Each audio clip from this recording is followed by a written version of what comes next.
This is a 2019 Atlas from Lethbridge Volkswagen, their largest vehicle to date. This particular Atlas is a 6-passenger SUV with third-row seating. You can also get them as a 7-passenger unit. The Atlas is a 4-motion all-wheel drive. It has App Connect, rear-view camera, an easy open liftgate, and expandable cargo space. And this one comes in reflect silver, which hides the dirt. Not that I ever let my vehicle get dirty. Under the hood is a V6 engine with 276 horsepower. Volkswagen offers an incredible 4-year, 80,000-kilometer warranty on roadside and 5-year, 100,000-kilometer on powertrain. And you can even extend to 10-year, 200,000 K. The Atlas is perfect for our very special guest, musician Don Robb. He can be the guy that drives all of his bridge brass mates to a gig. Not only is Don an excellent trumpet player, he is a respected educator and very active in the community. He is an integral part of the highly successful annual Jazz Festival in Lethbridge and is helping to organize a fundraiser called Cancer Blast, with money going to cancer research at the U of L. It was apropos that we picked up Don in front of CASA, where he continues to give trumpet lessons to up-and-coming Doc Severinsons. I'm Mark Campbell, and this is Cool Cars, Interesting People.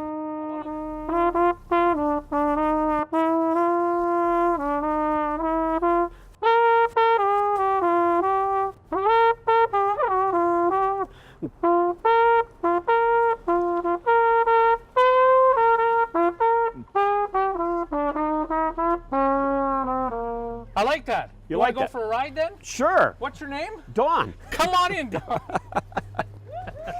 All right. Hey, we're promoting. I know. All right.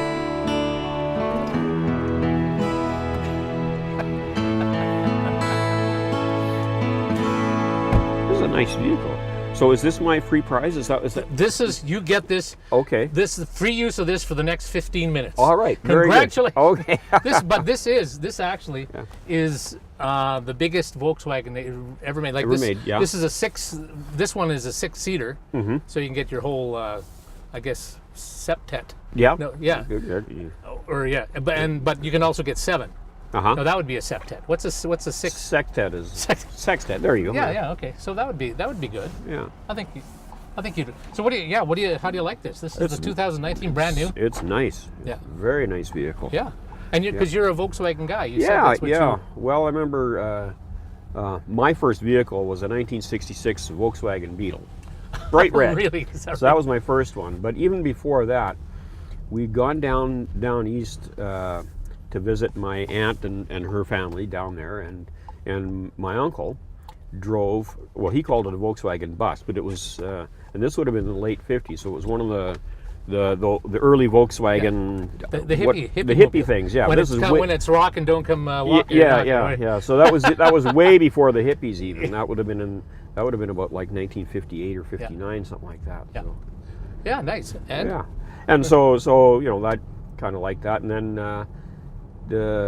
then we've had Volkswagens of one kind or another for a long time. Yeah. So. And did you get the Rabbit ever? Did you own the Rabbit or just the Golf? Yeah, we had a Rabbit. Well, when my wife and I first met, she was driving a red Volkswagen Rabbit about 1978, and then a few years later we got another Rabbit. So then we had 2, and they didn't multiply, unfortunately. and then yeah, and then had a couple other vehicles for a while, and then was looking around for a new vehicle, and so I started looking at Volkswagens again, and I'm driving a Rabbit now. It's the 2007 version. They only made those for the North American market for, I don't know, just a few years, 2 or 3 years. And it's a great little car. Yeah, good. Yeah. So you're sold on the German engineering. I am. I like it. It suits me fine. Good. Good. Yeah, it suits me just fine. Where are you from originally? Regina, Saskatchewan. Yeah. Regina is the capital of the province. It's the home of the RCMP. They've got the exhibition, and in addition, they have CKTV. Why do I know that? I don't know. I've never lived in Regina. Yeah, that's amazing that you remember that. Oh my gosh! And what's my password? Yeah. Yeah. Well, it's interesting you say CKCK. We lived next door to Bruce Cowie, who was one of the big guys in CBC or CK radio at the time. Yeah. Oh, wow. Yeah. So interesting, but yeah. Yeah, That's bizarre. it's very bizarre. You know. All right, I'm not going to run over a pedestrian today. No. Yeah. My goodness. And that guy didn't seem too concerned that she was in the middle of the road. Yeah. Right in front of a lawyer's office too. No kidding. Yeah. Geez. Yeah, Wait, and so- the courthouse. So Regina to Lethbridge, was that the way? Regina to Lethbridge, or what? Not quite. I taught for 2 years in Moosomin, Saskatchewan, before coming here. Moosomin, it's on the number 1 highway. Yep. It's near the Manitoba border. Yep. I've been through. Yeah. I drove through, getting to somewhere else. Yeah, exactly. Yeah. No, it's. I think the size of the place, it's still probably about the same size as it was in terms of population. Okay, he's working way too hard over there. Oh my goodness! Wake him up. I will wake him up, just like this. All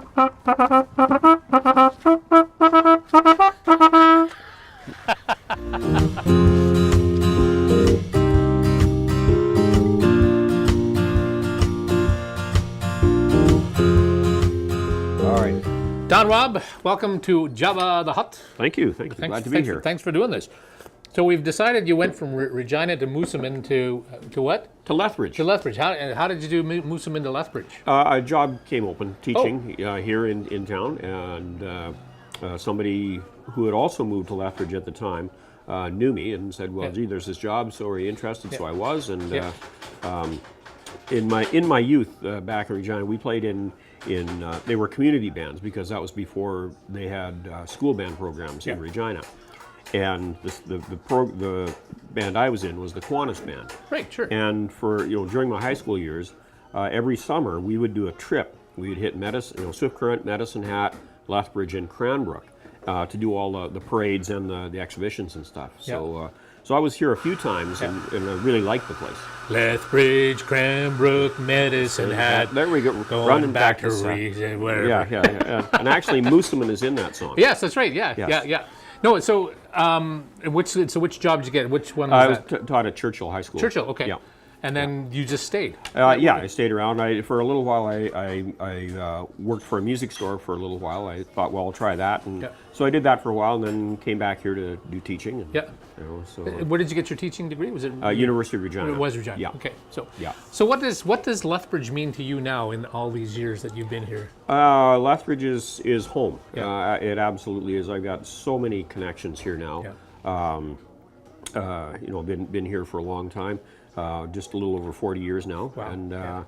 and so it's been a great city for me. I've had all kinds of opportunities to do things that I like to do, which is mostly music. Yeah. But it's through teaching and things like that, I've had a little bit of opportunity to do some traveling. Yeah. So hope to do more of that. And as I say, I have great connections and great friends here, and we put our heads together and we come up with all sorts of ideas and the things that we like to do. And again, most of it's revolving around music and what we can do to help ourselves be better musicians is one of the things. But through that, how are we contributing to the community? Yeah, that's an important thing. Yeah. So going back, what got your passion for music, and then why the horn? We were back in the 1950s. When I was growing up, the thing was, you're going to learn to play piano. Yeah, that's just the way it is. And so my older sister had played piano, and she was getting pretty good at it. And then I started taking lessons and stuff, and I didn't especially. I was probably okay, but it didn't really turn my crank. And then my younger sister started taking lessons too. So it got to a point where I think my mom got a little tired of hassling with me to go downstairs and practice or that kind of. She said, "Well, all right, there's an opportunity for you to learn how to play trumpet. Okay, you can quit piano, but you got to take a different instrument." So it was a summer program, and we for about a month. and so we started learning it, and that's got me hooked. And then I started playing, as I say, it was the community bands in Regina, and then it came time to start thinking, well, what kind of stuff do you do after high school? And that music was the only thing that attracted me enough. Yeah. Yeah. So I mean, you've done community band, you've done symphony, you've done concerts, you got your quintet. Yeah. It just everything evolves around the music for you. It really does. Yeah. Yeah. I mean, I could expand my horizons, but I mean, I like to play golf a little bit. I mean, but that's a very little bit. But in terms of what I'm doing, I'm finding that there's such variety in the kinds of music I'm doing. Like I'm, working like with the brass quintet, which is just a great medium. But then I get to go and work with Randy Epp and do like a jazz piano duo. Or actually, he and I are working with Floyd Silito, who's been around for a million years. And it's just amazing. Really? He's a country and western guy, and so we get together. With an electric guitar. Yes. Yeah. And so no, I'm playing. We do a little Johnny Cash and that kind of stuff, and all kinds of things. And then we play Dixieland at the horse races. So there's just a huge variety of stuff. I always maintain that good music is good music. Doesn't matter if it's jazz, Dixieland, if it's rock and roll, if it's Beethoven. I mean, where do you kind of glean to as far as your preference of music? Well, I loved the big bands growing up. Oh, I just loved the big bands, and I still really love that medium. But I'm getting more into the smaller jazz stuff, like the Great American Songbook, any of those materials. Yeah. And of course, the brass quintet is it's really a marvelous experience for a musician, because you get to do pretty wide variety of stuff. I mean, historically speaking, you can choose repertoire from literally any age. And then you can cross genres. I mean, some of the stuff that we're doing is, Latin American based, or, one of the things we work on is the Beatles' Penny Lane. So it's a whole different kind of stuff. Penny Lane, play it. What's that little? There's a trumpet player. That one, yes. Can you do it? Let me see. I don't know. No promises. Penny Lane.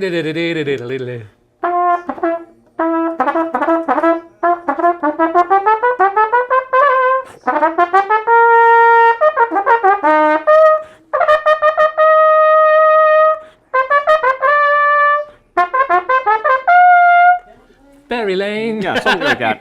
That's good. Yeah. No, I just threw that in there. That's what makes a musician. You can do that. Well, sort of, yeah. And on the original recording, that was done on a piccolo trumpet. Oh, is it? Okay. So it's a little tiny piccolo trumpet, and it's Paul McCartney heard something on the radio. Music by George Frederick Handel, which featured that. Yeah. And so he said, gee, I kind of like that sound. So they called the guy in. He'd never met the Beatles. Oh, really? The guy, the Beatles? The guy who did it. And so they did the recording, and so it's Penny Lane on one side, and Strawberry Fields was the B side, right, or the other way around. Yeah. And the trumpet player said to John and Paul, saying, you know what? Penny Lane should be the A side. I like it better than Strawberry Fields. Really? Oh. So that's anyway, cool. He still got paid. Either way. Yeah. So, and that's a legendary recording. Yeah, of course. Yeah. So what, like you do all of the kinds of different gigs, and different varieties of people will show up, or people won't show up, or you get a good crowd. What is for you? What is a success for a gig that you do? What is important? You want to play it right, but you want a crowd. What makes it? Thanks for doing this. Yeah. I think having a crowd there is nice, and generally speaking, crowds are really quite supportive. Yeah. But I think the great thing is when everybody's on stage and everybody's really into it, and everything's really happening. Yeah. And it's just kind of a magical thing where all of a sudden you're just doing this, time stops, and you're just doing this, and at the end you say, wow, what did we just do? Yeah. You know, I think that's the really cool thing. That's what we're always after, is that What sort of thing. can you think in all your years? I mean, this is putting you on the spot as well. What has been the greatest moment performing? Can you think of something where it did just what you said? I think we've had a few of those moments with our brass quintet. I certainly think that. I think with community band we had some of those moments at various times. I'm thinking back to there's been a couple of the symphony concerts that we've done some pieces, and it's wow, that was really incredible. So yeah, there is that. Yeah, those things do happen. In terms of specific ones, I know that like our quintet performed at church service at St. Augustine's just a couple days ago, and one of the pieces that we did was we've been working really hard at it and came off really well. So, so it does happen. Yeah, it does happen. It does feel good. It's like when you hit the perfect harmony in a quartet of singers. And absolutely, we did it. Well, 4 people heard it, but we did it. We know what we did. That's right. Yeah, for sure. That's great. For sure. Yeah. Now you were saying you've had great opportunities because you've rubbed some shoulders with some pretty, what the general public may not know are incredible players, but you have had that opportunity in the past, especially when you bring in people with you know, with your jazz festival. And things. Like with the jazz festival, we've you know, been really fortunate. We've had terrific. I mean, you know, Tommy Banks, for example, he performed at our festival 3 different times. Yeah, and he was the very first headliner, and it was a brilliant concert that he did, and you know, the other 2 times equally brilliant, and he was with other people. So he was there. You know, I'm thinking of like Emily Claire Barlow, the singer, Lila Bialy, who just won a Juno Award. She was here 2 or 3 years ago. Holly Cole. phenomenal. You know, just wow, and just really wonderful experiences, and to get a chance to chat with these people. Another one, Michael Casehammer. When he performed here, and he just tore the place up. We got charged overtime because everybody was having such a good time, they just kept the concert going. So we got charged overtime. A bill we were happy to pay because it was such a good concert. And the Jazz Society, you guys have broken even over the years too. You've been maintaining, which is great. It is. Yeah, we're in a position where we know that we can make this work. We've got really good people working really hard at this, and it's now going into its ninth festival coming up. Wow, that's great. And again, some great things. We do have an official media launch coming up in a couple weeks, but every drummer in Southern Alberta has to come and hear Larnell Lewis. Larnell Lewis is one of the top drummers in Canada, if not North America. He's the drummer for Snarky Puppy, which is, you know, people in the jazz world will know that. But that's not the group he's bringing. But they have to come and hear this because he's coming right here. He'll be right here. And it looks like we're going to get the Shuffle Demons. The Shuffle Demons. And they've been around for a long time. But they're just a hoot, just going to tear the place up. And then there's some other ones, and the names are escaping me right now. But you guys, you know, you make it a community event too. You go to go to the different restaurants. You have the venues. We do. You have the kids getting involved. Yes, it really is. That's again giving back to the community. Absolutely. And when we started the Jazz Society, you know, we took a look around and said, well, what is it we want to do? I mean, we'd seen other things. And one of the things that we said, well, we have to have as a cornerstone the youth involvement. And so we do what we call the Young Lions concert. And the reason it's called Young Lions is in the jazz world, that's what the older generation has always called the younger generations coming up, the Young Lions. And so it's a great way for the kids and the schools to wrap up their school year with a fun performance. It's no pressure. Everybody's there. Everybody's happy. Mom and dad, grandma and grandpa, they're all there. So the kids, they go and they play. They listen to other bands play. They have some pizza and pop, and it's just a great afternoon. But it's so important for us to have that cornerstone. Then another cornerstone we have is the community, what we call the Sweet Inspiration Gospel event. And that, again, that's community-based because we invite every singer available to say, come on out, we're going to have 4 rehearsals, and then you're going to put on a concert, and we're bringing in you know, a special headline artist. Last year we had Marcus Mosley, and that was by popular request. He'd been with us a couple of years ago. Terrific. We had Dee Daniels one year. We had Louise Rose off the coast. Amazing, amazing stuff. This year we got Dawn Pemberton from Vancouver coming in. Check out her website. She's phenomenal. Yeah. So it's great. And then, as you say, we do have the Supper Club Jazz where we're in the restaurants, and people can go there. They can have a nice meal at their favorite restaurant and hear some good jazz, and then hopefully they'll come out and hear one of the other things. Yeah, some of the headline stuff over yeah. Sterndale Gates and wherever. Yes, yeah, the Sterndale, and we made some good partnerships. We've done some work with the folks at the NMAX, and they were fabulous to work with.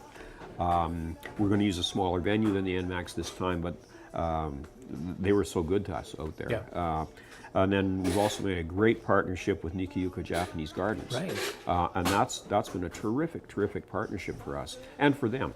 And aren't partnerships what this is all about, isn't it? Oh, absolutely. Nobody does this alone. No. You can't do it alone. It's just not possible. So, so we're really excited about all that kind of stuff happening. But you're being an educator, so you see kids, going through their whatever they have to go through.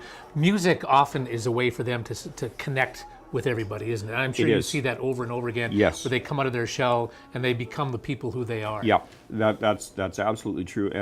It gives them something that, okay, this is my special power. Yep. It's along that line, and I know that for a certain number of kids, they will tolerate the other things because they get to be in the music class. Yeah.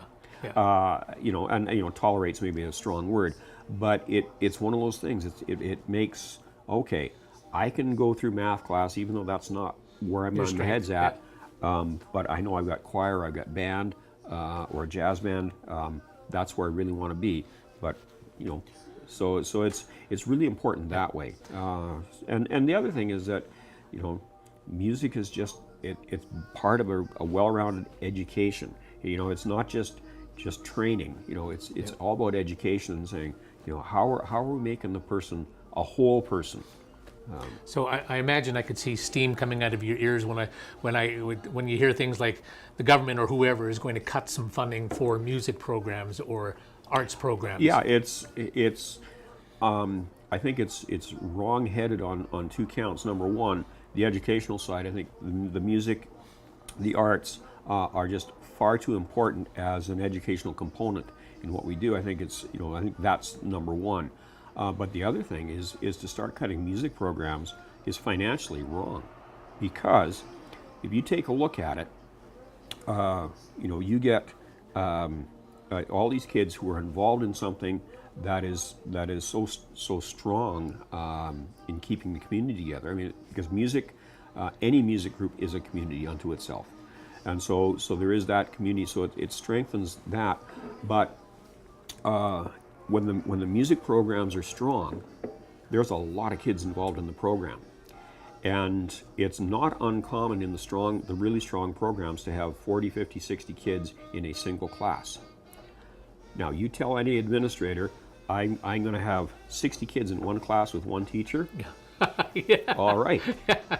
So I mean, and that's very mercenary, but it's very real. It's very true that the administrators need to support it because it makes sense, especially educationally, but it also makes sense financially.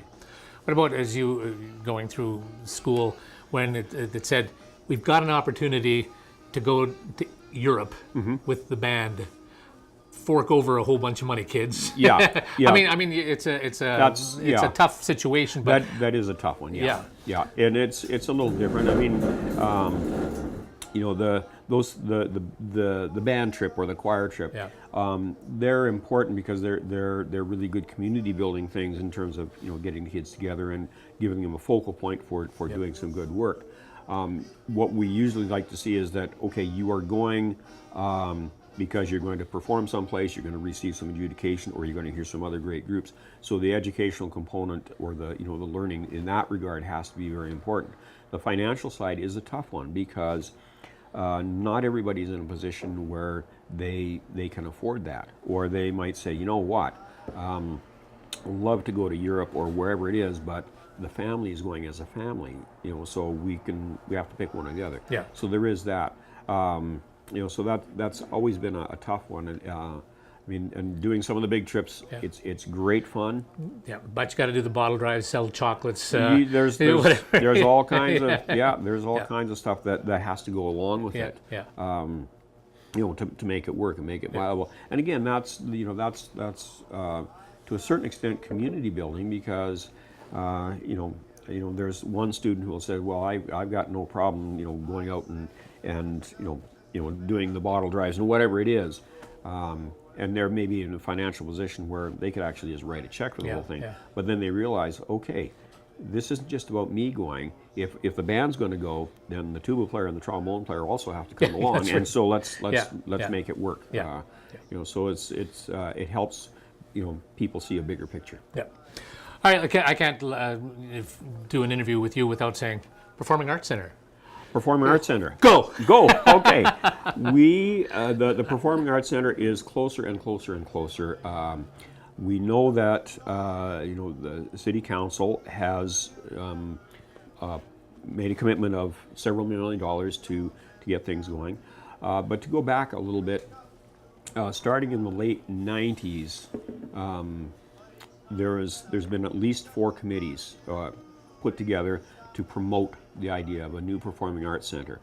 And it's not that people have something against the Yates. The Yates has served this community very well and continues to do so and will continue.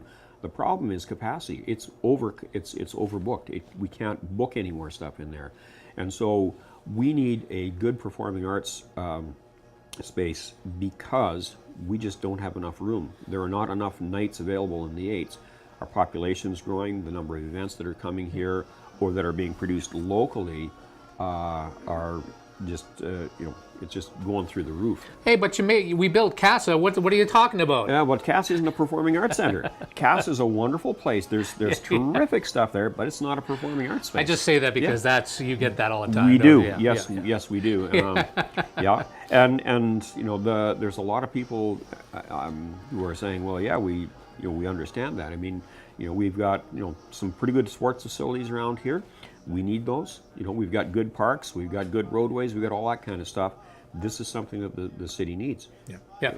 I mean, you're certainly, you want one. We do, yeah. Do you have a sense of what size you would like capacity wise? I would think somewhere in the range of 1,000 seats. 1,000 seat? Okay. That would be kind of where I'm looking at. Some people are saying, well, maybe it should be a little bigger. Maybe. Yeah. But I think about 1,000 seats is a pretty good size. And can I ask you, would you like the idea of it being downtown? I would like to see it downtown. That would be my idea of where to put it. Exactly where downtown. Yeah. Not too sure about that. I know that if money were not an issue, we could say, well, let's put it there, and then do whatever it takes. I know that the site selection process is ongoing right now. So a hoop, a hurdle, another hoop, and one more hurdle. Yeah. And we'll get there. We'll get there. Yeah. I want to get to your Cancer Blast concert that's coming up, because it's a passionate part of. It is. Tell us about that, what it's all about, and maybe how you started with it. Well, how we started with it is we were, our brass groups, some of us were aware of an event that happened down in Dallas, Texas, called Cancer Blows.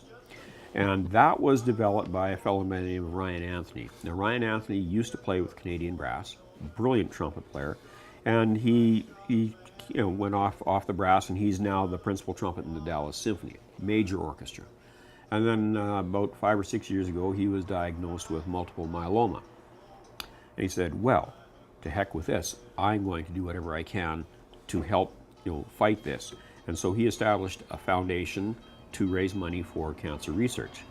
And in doing so, he brought in all his connections in the trumpet world, which are pretty serious connections. And he put on the first Cancer Blows concert, I'm going to say it was 2014. And I think the whole event lasted about 3 days. And all of the top trumpet players Arturo Sandoval, Doc Severinsen, Marvin Stamm, who played. Marvin Stamm was one of the most recognized but least known trumpet players. Uncle Albert Admiral Halsey, the Beatles geez. tune, Oh, or Paul McCartney's tune. That was no, that one I don't know. But anyway, no. But and Ronnie Rom, just Jens Lindemann, all these gods of the trumpet were there. So anyway, move forward to about a year and a half ago or so. One of the members of a music community passed away from cancer, and I got to thinking, maybe we could do something like that. And then, of course, around about that time, we find out, well, other members of our music community are diagnosed with cancer. So we said, okay, well, now we really have to start doing something. So we talked about it a little bit, and I got in contact with both Jens Lindemann and Ryan Anthony. Now, Ryan is the president of the Cancer Blows Foundation. Jens is the vice president. Wow. So, and Jens is a friend of ours. We've had him here before and worked with him. Yeah, and so Canadian brass. He's former Canadian brass as well. So we started thinking and thinking a little bit more seriously. Then, back in early June of last year, we went to the International Trumpet Guild Conference in San Antonio, Texas. And as a trumpet player, I mean, it's just heaven on earth because there's all trumpets all the time. But they were actually doing a Cancer Blows event as part of that concert. So we got a chance to sit and talk with Ryan and Jens and say, this is what we'd like to do. And they were saying, yep, absolutely, let's make this happen. That's great. Now, the problem is we couldn't use their name, and that's fair. We understood that. Yeah. We figured that was going to be it. Thought, okay, well, this can really happen because we have that support, but now what we need is an organization locally here to make it work. So I knew I had our brass quintet on board, and then I took Tanya Stolson for coffee. Now, Tanya is a former tuba player, played with the community band as a tuba player, and she still plays once a year at the tuba Christmas. I did not know she was that. She is, yes. She played, and so, Tanya is very community-minded and a very bright business person, very bright. So I took her for coffee to talk about some jazz stuff, and I said, oh, by the way, here's another thing. So I put this idea of the cancer in, and she said, okay. Wrote that and said, bang, we're going to make this happen. Nice. And so she contacted Cindy Voss, who was equally brilliant and equally community-minded. And so between our brass quintet, so Ken Lewis, Carly Lewis, Renee Van de Vendel, Andrew Manzera, and Tanya and Cindy, okay, now we've got a committee, and now things are starting to really happen. So that's how it all came about. And in the meantime, we're thinking, well, what venue do we want, and when was Jens available? That was one of the things. Yeah. And we'd hoped to have Ryan come up, and originally he was going to be able to, but then his symphony schedule just got in the way. So we started looking around and saying, well, okay, if we're going to do this, who's our beneficiary? So we're saying, well, across the river at the university, they're doing great cancer research that we really weren't aware of. But we said, well, if this is going to help them, then why not? And so we got in touch with Olga Kovalchuk, Brian Kolb, both out there, and they're doing a partnership research. Olga is doing more the cancer side of it, and he's doing the brain side of it. And then we contacted Chris Horbachewski, who's from Advancement over there, and we said, yeah, we can make this work. And so it's happening on April 13th. And where? Southminster? Southminster United Church at right here. 7:30 on April 13th. Yep. And the tickets are available through the Ticket Center, or they can go to the Cancer Blast website, cancerblast.com. Yep. And we have the tickets are there. They're $25. So, it's Anna McBride. Anna McBride's going to be on the and she can sing. She can sing. Yep. She is an incredible performer. Great. And so we've got our brass quintet, Jens Lindemann. We've got Anna going to sing, and we have a large brass ensemble going to perform as well, backing up. So it's going to be a great concert, and we have we have a couple video messages that will happen, just short ones, and then we are doing during the concert a special tribute to people who are either battling cancer or who are gone because of cancer. And we have a special song called Song of Hope, which was written for the Cancer Blows Foundation, so we'll be doing that.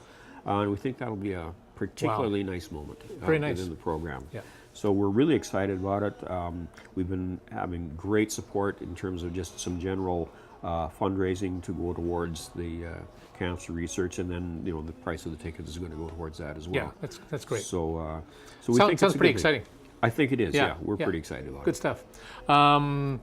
Here's a question I always like to ask people: name a song that you could say changed your life, or a song that was so significant in your life that you think of it now, it just brings you back to that moment of glory, of wonder, of love. Just wow. That song just reminds me of this. Yeah, there's a few songs. Blood, Sweat, and Tears, You Made Me So Very Happy. That was one. I remember being at the Summer School of the Arts in Fort Qu'Appelle, Saskatchewan one summer, and that song was being played. So that takes me back, certainly.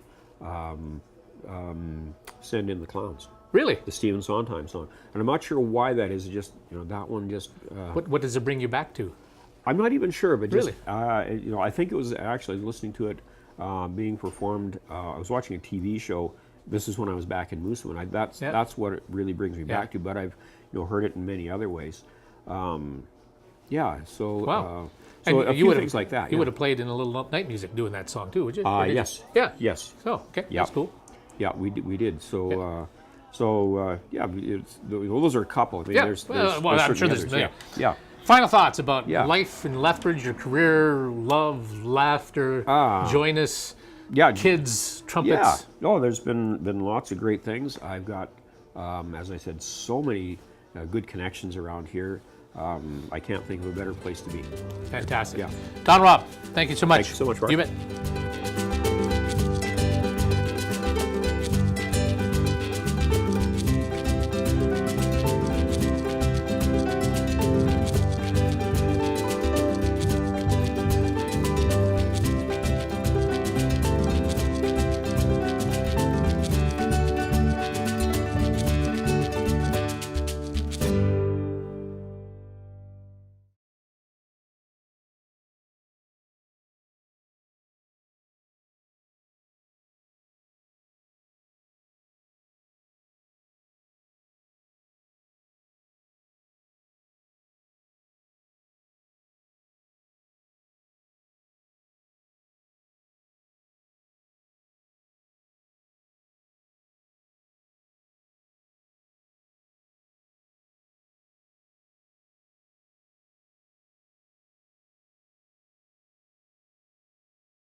Something like that.